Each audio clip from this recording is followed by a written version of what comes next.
Narito ang isang makabuluhang panayam ng aming kasamang si Emil Carrion hinggil sa mga dapat tandaan at babala sa paggamit ng internet.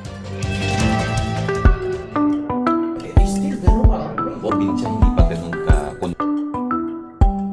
Ngayong kasalukuyan dito sa pumuputok na issue ng cyber pornography lalo na sa mga kabataan. Well, maraming nabibiktima na kabataan ngayon dito at napakadali nga kasi nga sa online na to ginagawa, no? So, meron tayong mga kabataan na yun nga nalilin lang, hindi nila alam kung bakit sila kinuha o ni-recruit, ano? Yung pala ganito yung kanilang gagawin, nasa isang kwarto lang. They can be asked na ito gawin mo, tapos they get to be paid, no? Tapos meron namang isang side na mga kabataan na alam, no, yung gusto nilang gawin, no? So sumasali sila sa mga sex na web ring, no? Na kung saan kailangan lang sila mag-register sa isang website, tapos meron lang silang computer or let's say tablet na may camera, tapos pwede nang kunan yung sarili nila at makikita na sila doon, ano? So at kikita na sila ng pera. So yun yung isa sa mga rason kung bakit sila sumasali diyan, dahil nga fast money, no?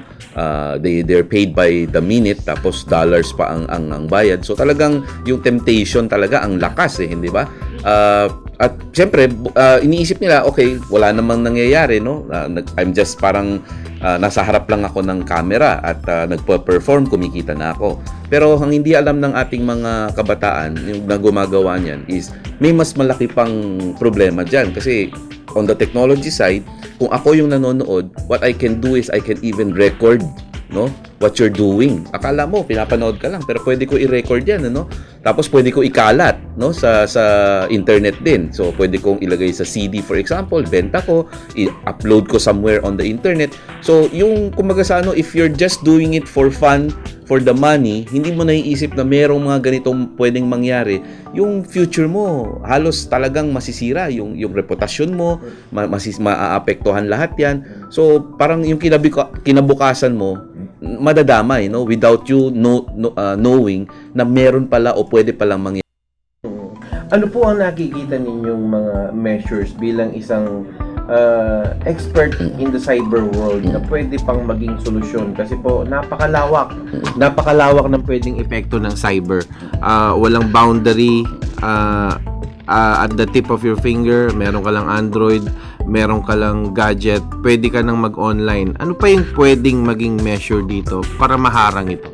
Well, unang-una, the government is doing the right thing, no, by tracking all this. So yung mga may dens, mga ganyan, yan may physical yan, eh. So pwede nilang kunin, hulihin. Tapos siyempre yung mga mamamayan natin kailangan magtulong-tulong din. Kung medyo nakikita nila bakit parang ang daming babaeng labas-pasok dito, kailangan ipagbigay alam nila yan sa ating mga kinauukulan, para mahinto talaga yan.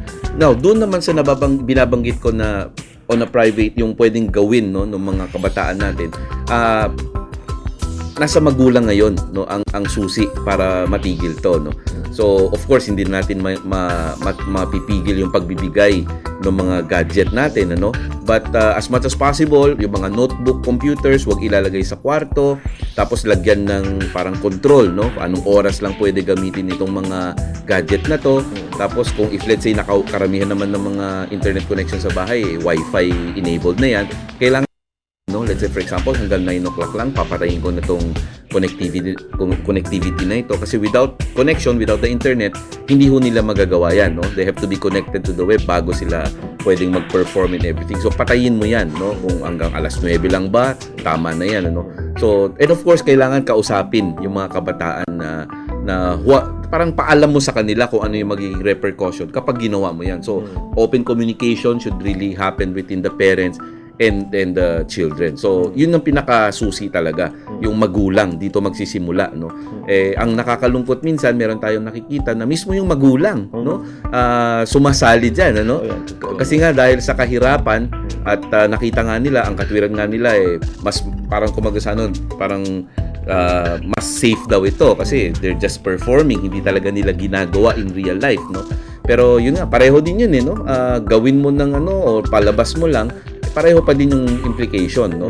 So, kailangan talaga mag-usap, kailangan tignan ano ba yung magiging epekto nito sa kabataan. At yun nga, sa mga magulang, you practice what you preach, no? If kung ayaw mo gawin ng anak mo yun, huwag nyo rin gagawin, ano? So, yun ang importante doon. Kalarangan po ng pag-unlad sa komunikasyon at sa internet. 80s, inintroduce ang computer. 90s, lumawak ang internet. Fully usable na po ngayon. Anong nakikita niyong positibo at negatibo? Kahit tig-isa o tig-2 points lang.